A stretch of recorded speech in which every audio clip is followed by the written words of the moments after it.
Hello, and welcome to the South Coast Artists Index, where artists, performers, and writers, as well as curators, directors, and supporters, anyone with ties to the creative community, drops by to introduce themselves to you. We'll talk about their beginnings, their vision, their passion, and so much more. The South Coast Artist Index podcast is brought to you in part by Heavenly Spirits, who invites you to celebrate the art of life and creative communities everywhere. Learn more at heavenlyspirits.com.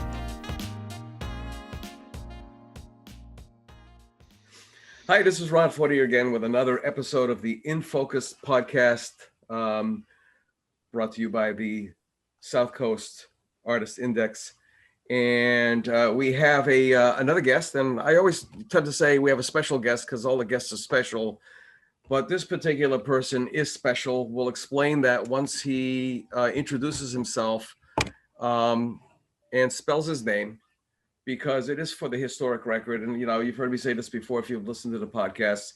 You're in your car, you're listening to it, whatever, and you think it's one name, and you say, oh, I want to contact this person. And it's like, you totally screwed up their name.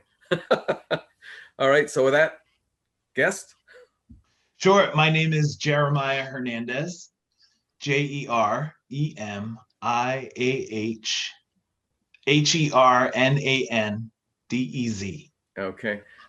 Just before we get rolling, any particular funny stories with your name being butchered or? Well, sure. I've been called Isaiah my whole life because it's the Bible. It's the Bible book next door to Jeremiah. Yeah. If we're familiar with the Bible. Yeah. So I've been called Isaiah a lot in my life. And Hernandez doesn't get butchered too bad. The worst I heard was over a bowling intercom, and they called me Mr. Horrendous. And I was like, well, I guess... my score's not that bad. Sure. Yeah, it could be worse. Yeah, that's funny. I led off by saying, special guests, so on and so forth. You are one of the people that Jeff and I have been trying to get on the show for a while, for a lot of reasons. In fact, because you are on the show now, it finally clicked into place that I want to do a topical series with what I consider the key people in I want to say the revival of the creative community, but the growth of the creative community. And one of those people was Jim Charette. I always refer to him as the lion roaring in the wilderness. And, in his drug-induced state back in the day, he's a recovering addict.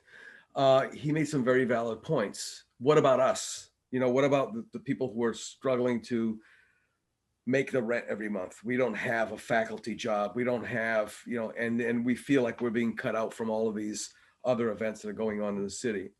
You and Dave Guadeloupe are another pivotal, actually sort of a power couple in a weird way, because of the U.G.L.Y gallery. And what you did is, and forgive me if I'm not using the right word, but you legitimized street art. You brought an art that was on the fringe to front and center. And people are still, there are two galleries in town that people are still pining over. The U.G.L.Y gallery and Colo Colo.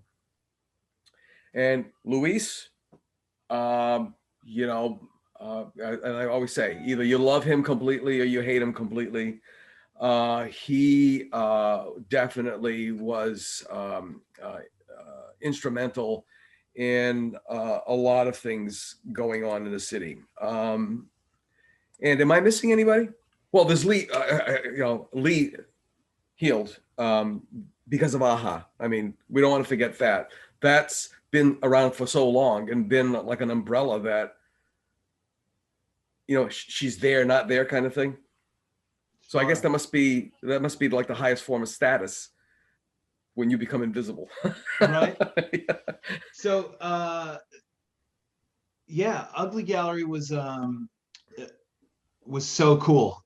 We opened in 2011 and closed in 2015. We had a really strong run there. We opened the doors and we thought we would sell art. and what we ended up selling was community. And we were a for-profit business, not a no-profit business, and that's what closed our doors, was no profit. Nonprofits can run without making any money, essentially, but not for profits. So U.G.L.Y Gallery was super awesome.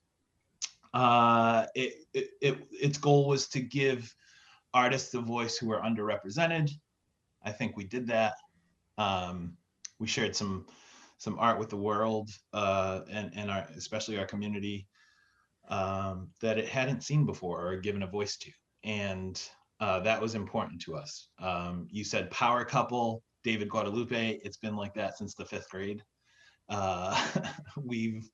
We've divided and conquered all along the way. It's kind of our MO. And David's creative nature. He's an artist, illustrator by nature, and I was always fascinated. But I'm not an artist. I always try to tell people that I do not make art. I make art happen. That's been the last 3 or 4 years of my life, is making art happen publicly, with an awesome team around us at Superflat, which is kind of like the next iteration of what the U.G.L.Y Gallery was. And just to clarify, we didn't sell ugly art. The U.G.L.Y was a moniker for you gotta love yourself. Mm-hmm. Yeah, and that was an important thing, because especially these underrepresented artists, again, frustrated as all heck, because they didn't feel, and I use that word again, legitimate, compared to the other artists that were in town. And that really was, I think, the pilot light for the entire surge in the creative community, because you can't get more diverse. You can't get more inclusive. I really don't think there's any areas of lacking in this community. Having moved away to Portugal for a year, I was just astounded at how much it changed when I came back. It was like somebody put on the turbo thrusters, because living in Figueira da Foz on the mainland, talk about a phenomenal creative community. I mean, you can't walk 2 steps without tripping over a piece of art. And I kept saying to myself, gee, I wish we get the city fathers, the movers and shakers, to come over here on a junket, the old fashioned term, a junket, and explore the city, and then go back as fired up as I am living here to see what's going on. Let's talk about Superflat. Not too many years ago, anybody caught with a spray can in their hand was punished by law. What happened? How did that become legitimate? The term again. I'm trying to be really thoughtful. Mincing your words. My answer to this question. Yep.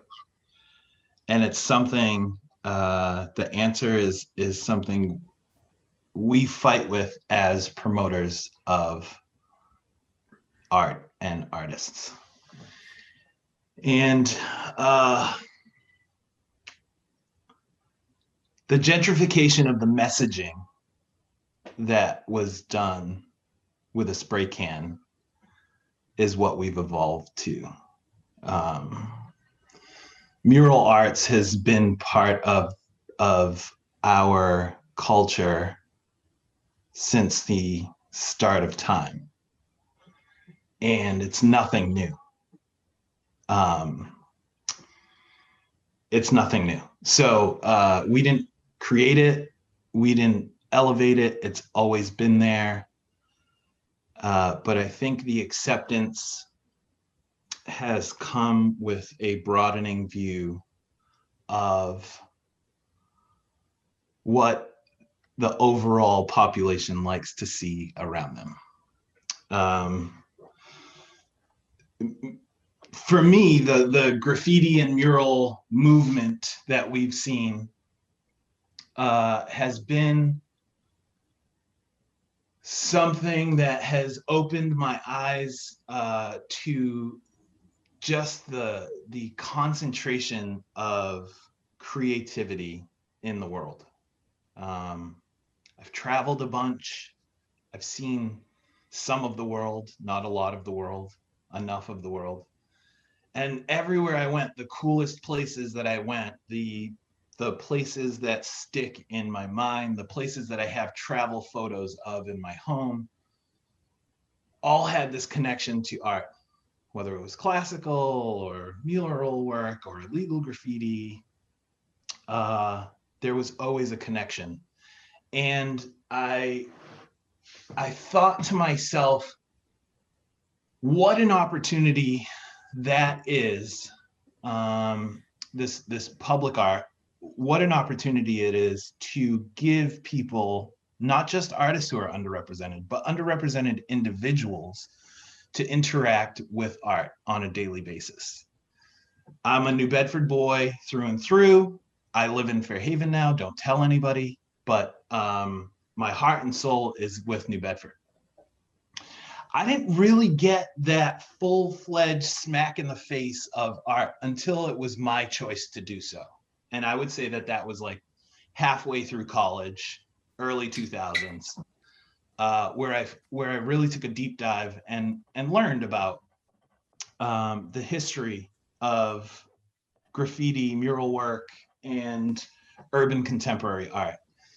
But what I realized was, as a kid growing up in New Bedford with this amazing art collection that I had no idea about, from the Bierstads to the Pinkham Riders to the Audubon collection, we have an amazing collection in the New Bedford Public Library and the New Bedford Art Museum. Amazing collection. Did I know about it as a kid? Not at all.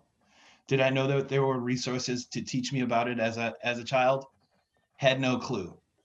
96, an art museum opens in downtown New Bedford. Didn't even know about it.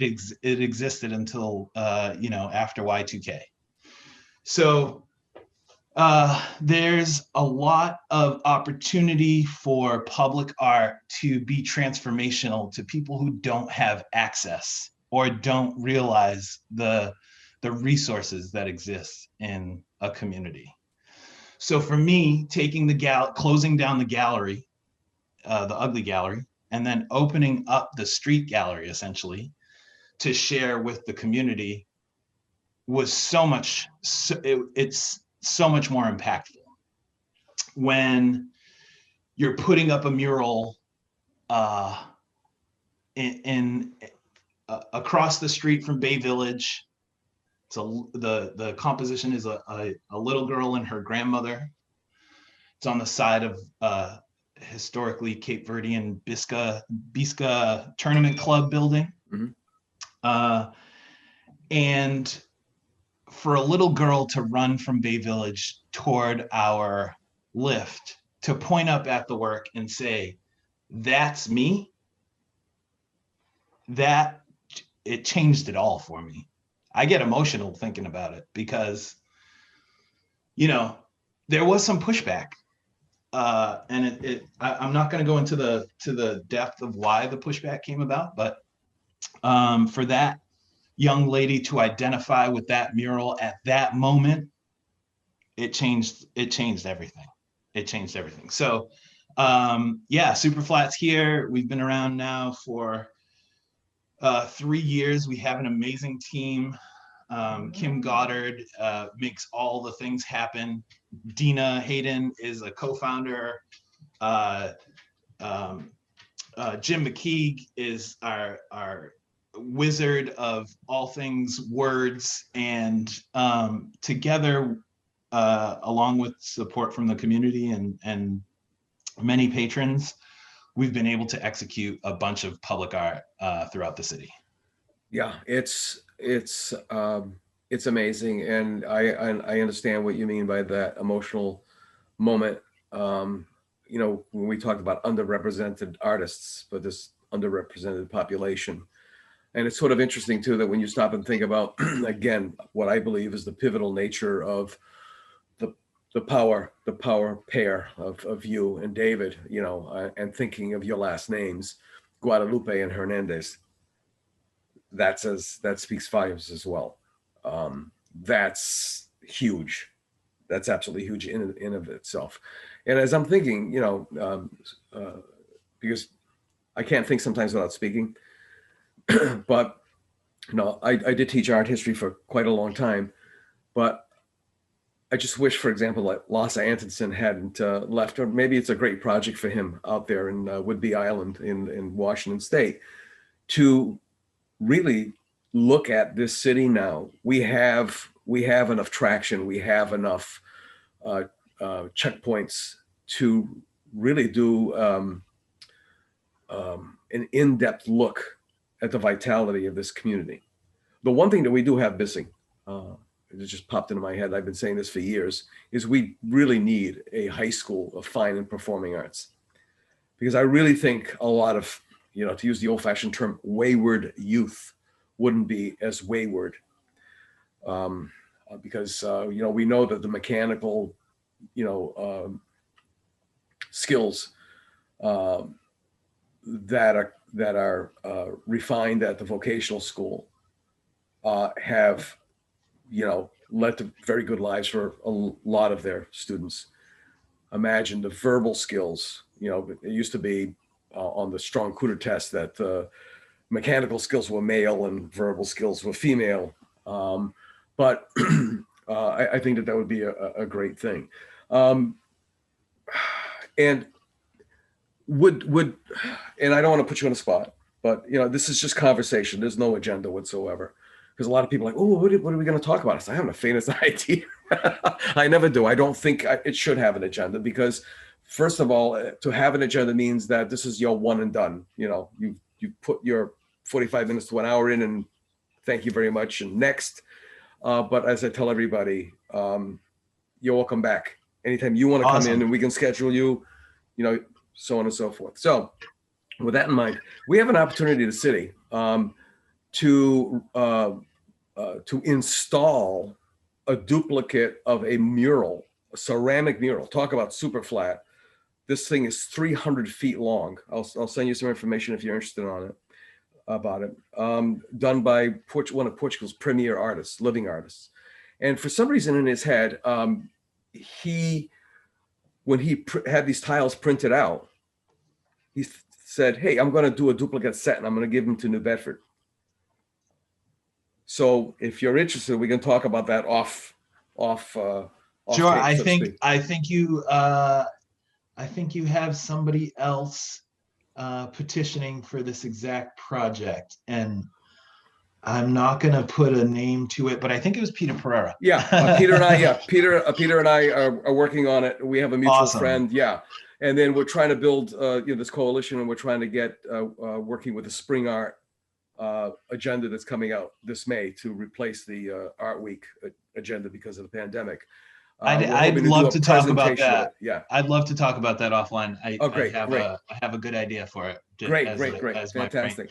This is the problem. There's so many good opportunities throughout the city. And when we launched Superflat, we were like, we're going to get international artists, we're going to get national artists, we're going to get local artists. And we have a roster of so many amazing local artists that, like, we don't really have a need to go outside of our network to find amazing stuff to get put on our walls. No, we need to actually broadcast. What I'm with that. I'm with that. And I have another thing, the Detroit Fine Arts Breakfast Club, that I'd like to discuss with you, because that is another phenomenal thing. I think that's the next step for us. You know, you're talking about the gentrification of graffiti, and it's funny because when I was teaching class, one of the questions that I would ask, one of the topical questions for their exams, would be, okay, so how do we bring the outside in? How do we bring, some of this work in? And you have to stop and think about it too. A lot of these kids are self-taught. A majority of them at that time were self-taught. And the one thing that I loved about the graffiti was what I call shorthand. it was very graphic or cartoony or speedball, because I grew up in the generation of speedball pen. Okay. And the immediacy and aerosol art as Zach Munier refers to it as, he's an aerosol artist, is a difficult medium. It's as difficult in a way as watercolors are, control wise. But okay, so now you have the thrill of going out there and tagging a wall, and you're legitimately, illegitimately, or you're legitimately, illegally putting this thing up. And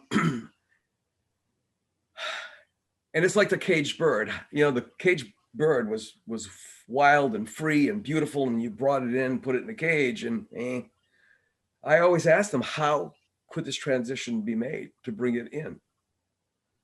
And I see that you have the concerns as well. Can that vitality be maintained? That, okay, the only thing that's really changed is we're going from the outside to the inside, or we're going from the outside to where it was no, to please do. So I think you're hitting on something, I guess, a debate within the community, but the graffiti is still graffiti and murals are still murals. Sanctioned things are murals. Graffiti is not sanctioned and done on your own volition. And it gives you a voice for essentially a group of voiceless people. When it started to develop in the early 70s in New York City, after its inception by Mr. Cornbread in Philadelphia, he was kind of the first person to put his moniker on walls all over Philly. Right. Or Taki in New York. Taki in New York, yeah. 183. It was their way to be heard and have a voice and say something, because they, for the most part, were quieted. They were ostracized, not part of the art community, not part of the people community. And the camaraderie and community that comes along with rolling with a crew, that's a family.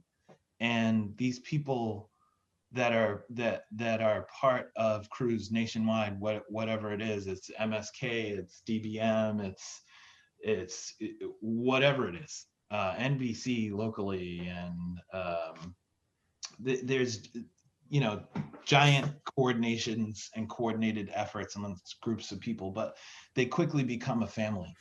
And I think that a lot of the community that is tied to the graffiti world, people overlook that. And this was an opportunity to finally have a connection to other human beings. Broken homes, communities burning down in the Bronx in the 70s, absent parents, a struggling economy. I mean, all the odds are stacked up against this community. And what graffiti as an outlet offered them was a chance to be part of something greater than themselves. Yeah.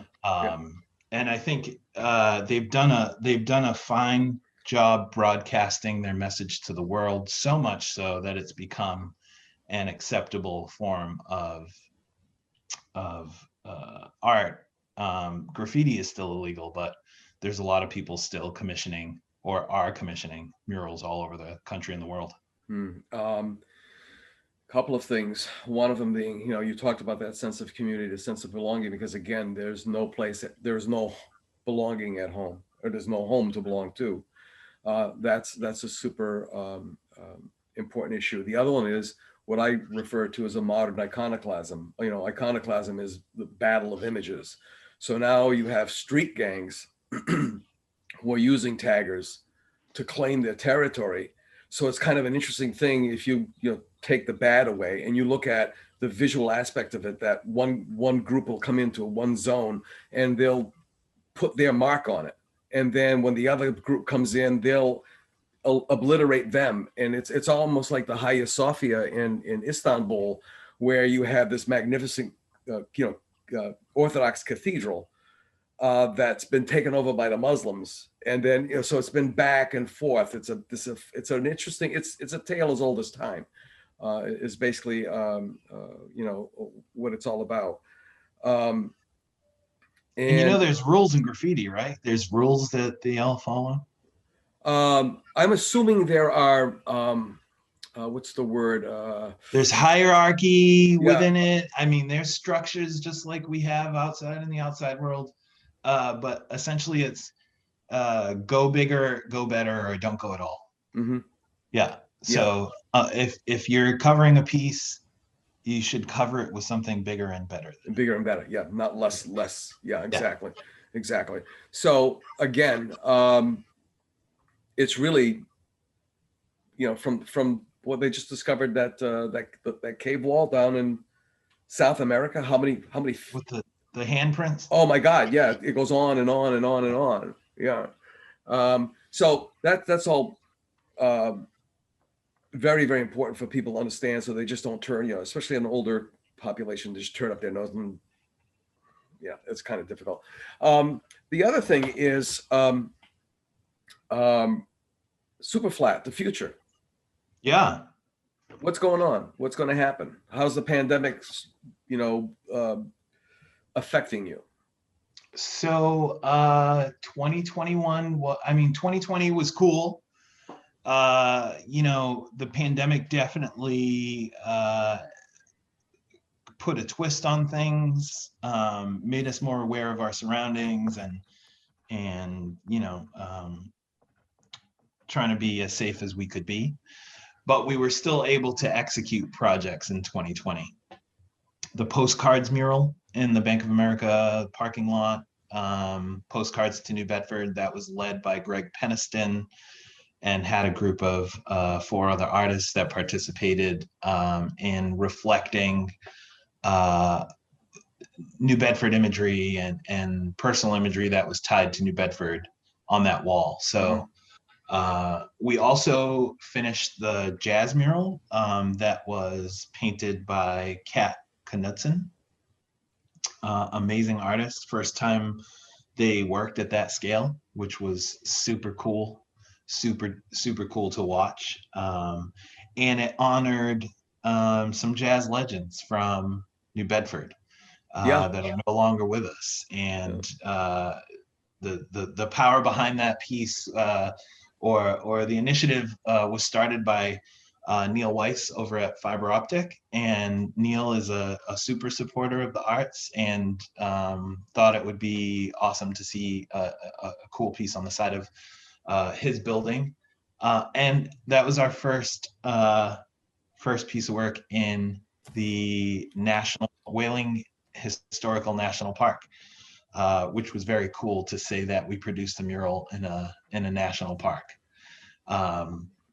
So we also produced programming for, we call it the Acushnet Ave wall. It's on Acushnet Ave, right across from the Co-Creative Center, right across from Custom House Square. And that piece we program at least once a year on the Acushnet Ave wall. It's kind of disheartening. I want to be truthful, to see one taken down and one going up. Right. Yeah. So the big mural we haven't changed. We didn't change last year. And that may stay for a little while longer because we have more work to do outside of downtown. Yeah. That's important to us too. But that wall that we program on Acushnet Ave, we produced with 15 other artists. So it was a pandemic response piece. So we did the initial aligning of artists. We called it the New Bedford Invitational. We sent out an email to like 40 or 50 artists, and we said the first 15 people that reply will participate in this activity. So we assigned each artist a letter and gave them a 4-foot by 4-foot Luan panel to paint on.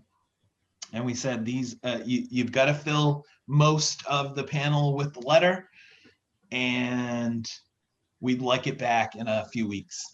So for the first night, of their painting, once we distributed all the canvas, we hopped on Zoom and had all 15 artists there starting the process of painting. And to hear the community and the conversations and the connections, the real connections that were made on that call was really empowering. And it just went to show how resilient the art community is. The resilience within the creative community is unmatched. Artists struggle every day to make ends meet. Throw in a pandemic and things are even harder. But these folks were positive on the call. They were positive about the work that they were doing. And they saw their work as important to the community as it was to them hanging out with folks, getting a small check to participate in this process. And that message said New Bedford is lit on the wall, on the Acushnet Ave wall. And it's a cool collection of just different styles, interpretations of the assignment. It was just so endearing to watch it all come together. But a goal of Superflat is to pay every artist that we interact with, every time we interact with an artist, whether it's a graphic design piece, a video, a photograph, a mural, an instance of live painting. We want to make sure that artists are supported at every instance of interaction. So we limit our interactions based on people, sometimes people are asking for things that we don't have the budget to facilitate, but they still like it. So they're saying, oh, the artists, they can volunteer and it'll be good exposure. And I always ask, when was the last time you paid your plumber with exposure? And it usually doesn't go well from there. So we always want to make sure we're taking care of artists at every interaction we have with them. The last mural of the year that we finished in 2020 was sometime in October, and I forget the name of the piece, but it's down Sears Court. Oh, okay, yeah. In downtown, between Greasy Luck and Family Dollar. Right. We worked with 5 photographers and 1 muralist, who also had a couple assistants. The photographers, we told the artist said, I want to do a mural down the alleyway that where the theme of the mural is movement. Yeah. And he gave that assignment to the photographers and said, dig through your archives so that you don't have to go out into the COVID world and shoot these photos in real life. So they dug through the archives and shared with Brian Tillett, the lead artist on that, somewhere over 200 photos. Each of the photographers were paid for their work, for us using their images.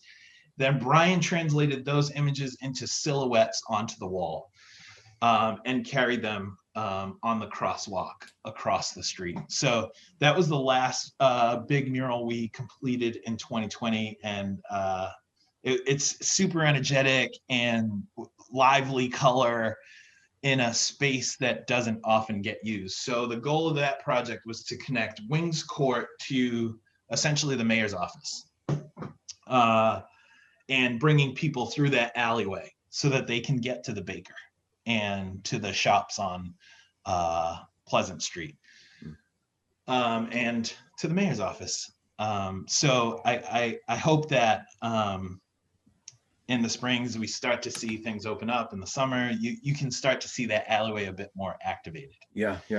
And 2021 has a bunch of projects on the horizon we're excited about, and I think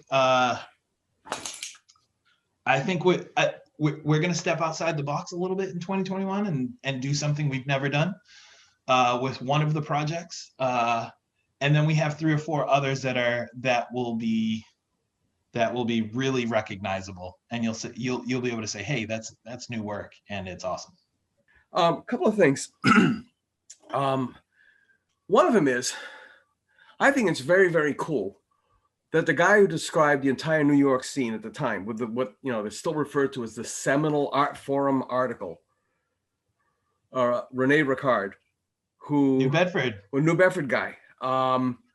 Well, Man, a Cushionet guy, but well, yeah, yeah, theoretically, technically. Anyway, he didn't want anything to do with New Bedford anyway. He said well, the last thing I want to do is be buried in that place. So, well, uh, and my guess is because of him being gay, and because of the horrors he had to endure as a gay student at New Bedford High, and the prejudice and everything else that went along with it. Yeah, but it's still so cool that he did come from here. And I remember when I saw Basquiat, not knowing who he was at that time, I was absolutely floored by his writing. I was, like really, really stunned. The other thing is, one of the big plans for this artist index, for the podcast especially, and written, applied for grants, is to have a topical series, because to do individual artists. Jeff Watton threw me into this. He said, "Hey, we'll do a podcast." Oh, really? He's like, "Yeah, you're gonna be the host." I got the face for radio, but I don't have the voice. Doesn't matter. We got nobody else. And we've done, like 70 now. Wow, that's impressive. Good for you. Just chasing people down. Thank you. I mean, just chasing people down is it requires a lot of time, but the topical nature. Ron, don't say it out loud, but working with artists is like going to the dentist. Don't tell anybody. Don't tell anybody. Or herding cats. Yeah. And I don't fit the mold because I'm an OCD Virgo, so I just don't understand them, right? But the topical natures, one of the topics is we're hoping to get somebody on board just to do swing, because that vein has got to be opened, and in a clinical manner, because there's a pain there that just goes beyond forever. And the other topical thing is the street or urban or graphics people, because that really has to be concentrated on, like Tillotson, like Tom Bob. I think I've got a sketch that Tom Bob did of me when we worked at. That's a Tom Bob original behind me. Is it? We worked together at Freestones, and he was doing sketches. That's how we started doing caricatures. And but anyway, there's a load of people. We have, from what I've discovered doing these podcasts, which I'm probably one of the luckiest people on the face of the earth, because heck yeah. To be able to do one-on-ones of like 70 people. So I'd love to be able to do a topical series just on, what Superflat does, and everybody that's in, your crews and so on and so forth, because that's got to get put down, onto tape, and maybe a combination of audio, video. The second area is the graphic artists like Fitz, because we also have this incredible tradition. I haven't had a chance to dig it out. There's no time for research, where the Dell Comics and DC and all those, there are connections to this city of some of the biggest names in that genre that I'd like to flesh out, as they say. And then I'm going to try to get a hold of Neil as well. Neil used to be one of my clients when I had an ad agency, about the jazz world, because, oh my God, I mean, incredible. I mean, Paul, like we literally had influence on the sound of jazz, what people know as jazz. Yeah. Okay. It has all of its roots, way far back in the South and plantation, and it's evolved through right. Chicago, its New heroin York. days, all of that. But in the contemporary sound of jazz, we actually, little old New Bedford had influence in the actual sound of what contemporary jazz is. And that's incredible. It's incredible to me. I mean, I had asked my wife about her dad and her family. They were very well connected in Detroit, and you're dropping some names here, well, Satchmo was one of them, I said, anything with Duke Ellington, and it's like, well, it's possible because it was Lena Horne. It was like, I mean, it was like a who's who, and she said, why do you want to know about Duke Ellington? I said, well, local guy Paul Gonsalves saved the Ellington orchestra from falling apart at the 1966, or I might be wrong, it might even be earlier, Newport Jazz Festival, and did, to this day, it's like a record, 23 chorus solo, and Wow, snapped the entire orchestra back into place where it belonged. crazy. And I only know these tidbits, and I'm a curious guy, Yeah. about things like that. And I'd love to be able to have another, but again, I can't do all of them. So it would be great if we get like Neil, for example, to do the podcast on jazz, and because we really need to put this stuff down. Yeah. It's in perpetuity. It's a legacy project. And I don't think I've turned over every rock, but let's go back to wall art, murals, graffiti. We're still in kind of an infancy, aren't we, with it? Or maybe it's gotten to, the stages of, almost like the stages of business, new or introductory, growth, maturity, and then there's decline, because everything goes in that cycle of 4. Where would you say that the graffiti and mural art is at now? I would say it's in the maturity phase, likely gonna jump the shark in the next decade or so, just because of all the corporate money that's behind it now. Yes, we fund murals. Yes, we raise money for public art, but you have companies, out there, whatever it is. It's is it Coca-Cola, or is it Perrier? Who is it that's paying for these next murals in the next places where the gentrification train lets off? And I think what's important about homegrown work like we're doing and focusing local is that it obfuscates that gentrification train. Yes, the city's going to tout it in their tourism planners, and yes, their hope is that people will engage with New Bedford from outside of the community because of the cool art. But my intention is to know that that little girl in Bay Village identifies with art on a wall. That's my goal, my personal goal in doing this work. I didn't have that opportunity to experience art in a way that transformed my life until I was already an adult. And child brain, young brains are so impressionable, and they're so ready to soak in whatever pliable. It is you feed them, pliable. Yeah. That they need that exposure to this work, and they need to know that people that look like them made the work, and that the work looks like them and identifies with them. And I just feel like there is a segment of this world, that this portion of public art that is definitely it's gone beyond the conversations of local people, and the intent of the work is not for the people there to experience it. It's to bring masses into an area, and that's not what we're working on. Early on in the Superflat idea, we had this goal of being a mural festival where we're producing 10 to 15 murals in a couple week period, year after year, and just saw it as such a transactional approach that we rejiggered early and said, we have to be intentional. We have to be thoughtful about where, when, how, and who makes these murals. So Have we put up as much art as we intended off the rip? No. Have we been in more impactful than we ever had planned? Absolutely.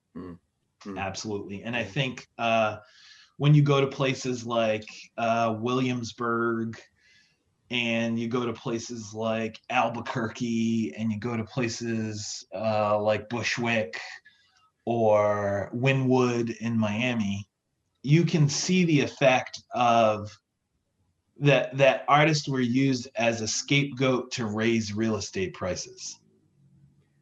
And that's bullshit. Excuse my French. You might have to bleep that out. No. That's where I stand on it. And, it's leaning on the back of artists and not compensating them as they should be. To drive up the prices of real estate in a community, and that's way far off from what Superflat is doing. The idea of Superflat comes from Takashi Murakami, who is Japanese artist, muralist, illustrator, sculptor, filmmaker, music maker. Like he's like the consummate artist, right?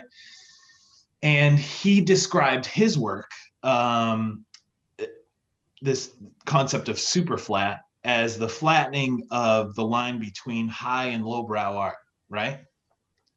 So we reached out to Takashi and said, hey, we love that term. We want to name our public art organization Superflat, because we feel like our job as an organization is to flatten the line of accessibility to art in general. And that's what this public art gives us an opportunity. It's an egalitarian approach. It gives art to everybody in the community.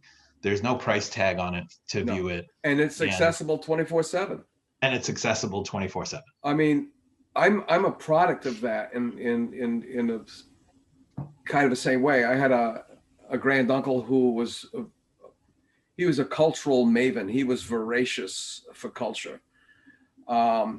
He was like Jekyll and Hyde, but the good part of him was the guy that took me when we lived with him in New York. He took me to galleries and museums every single day. I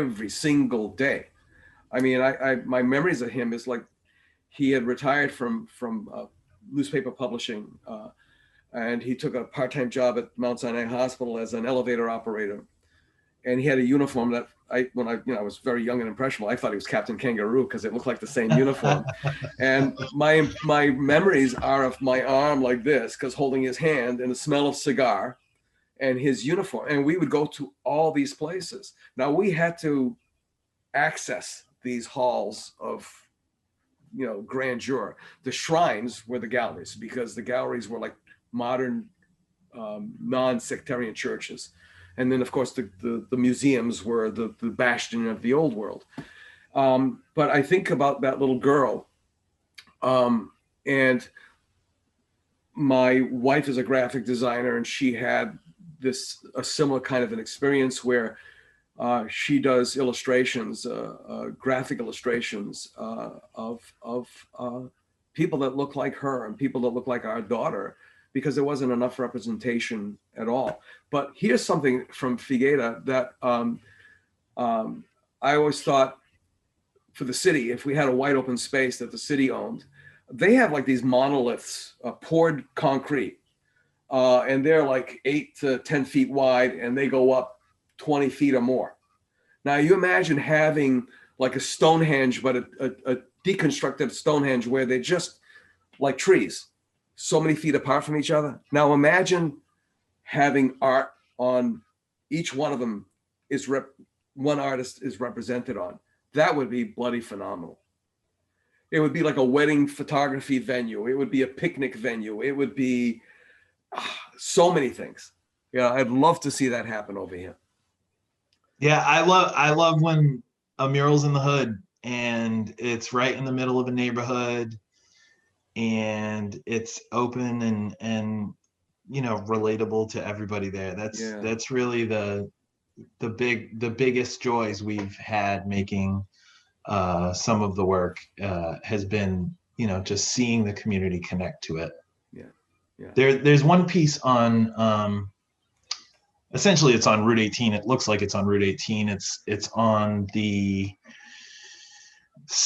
Ben Rose housing projects. Yeah. It's called Create Os Futuro, and it was created by Cedric Vice One Douglas.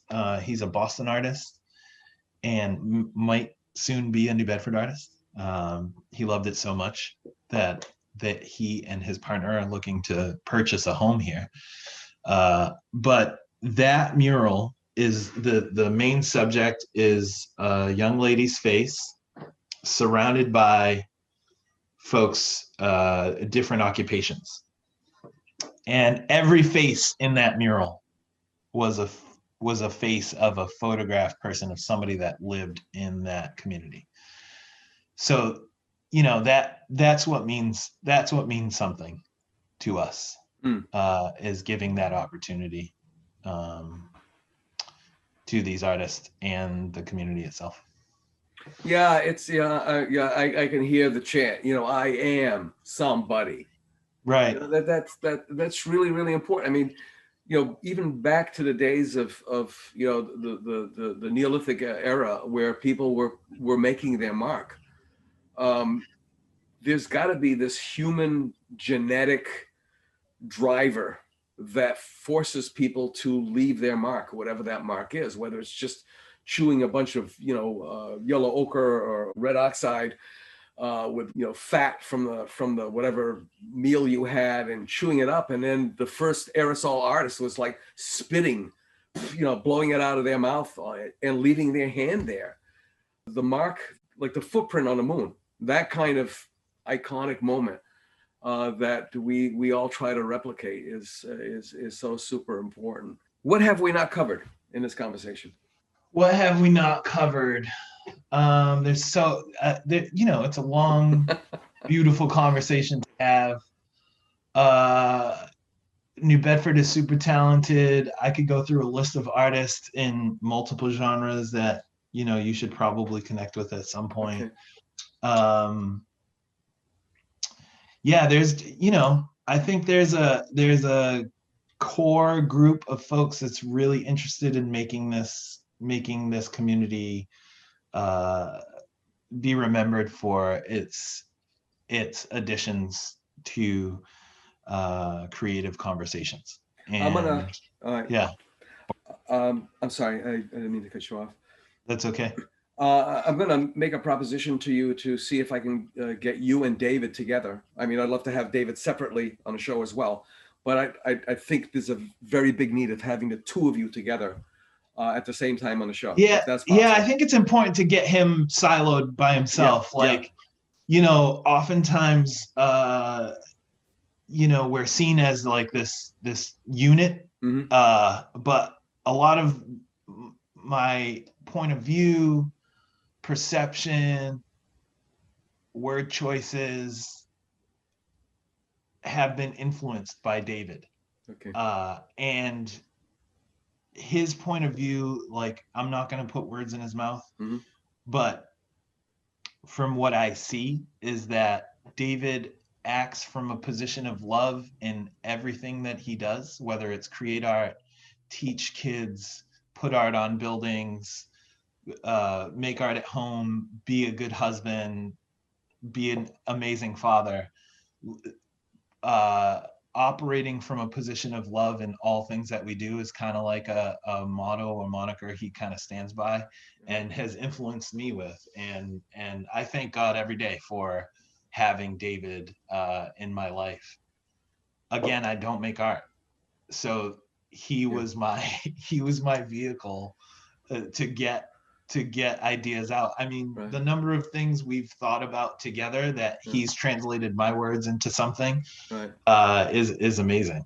And the collaboration that happens between non-artist, left brain and right brain person coming together. Yeah, a perfect union, so to speak, and to take from Ben Jones from UMass, the grants guy who was just on a recent episode.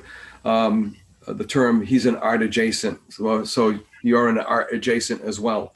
Okay. And then there's that interesting category because there are other people there. I always, wondered about the dance masters, the ballet dance masters, these old arthritic men with a pole, and turning out these exquisite dancers because they are living vicariously through these young men and women,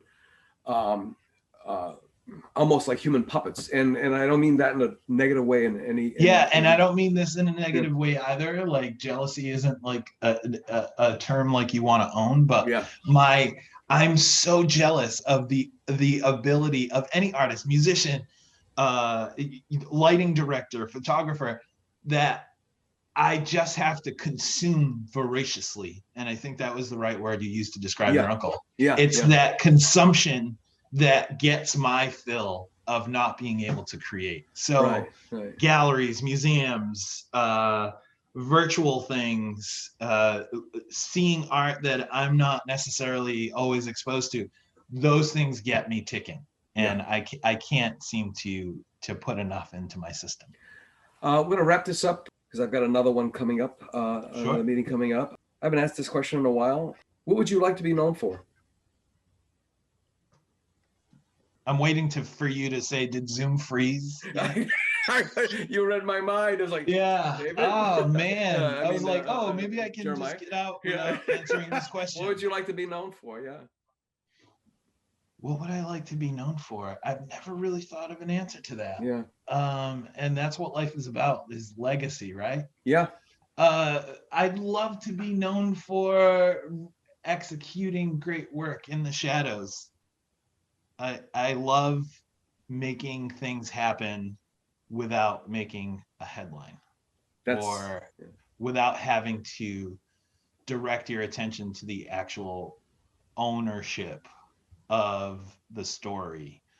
I just want to support people in a way, both in my day job, Entrepreneurship for All, and in my passion projects like Superflat. I would love to be remembered as somebody who supported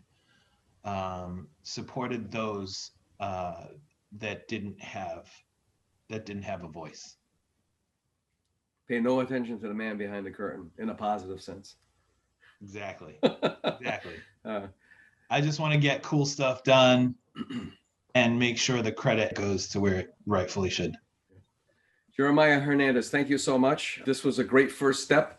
I do wish, hope, command that you return as often as you need to or would like to, and as often as this project needs to have you appear to etch all of these things going on into the history book.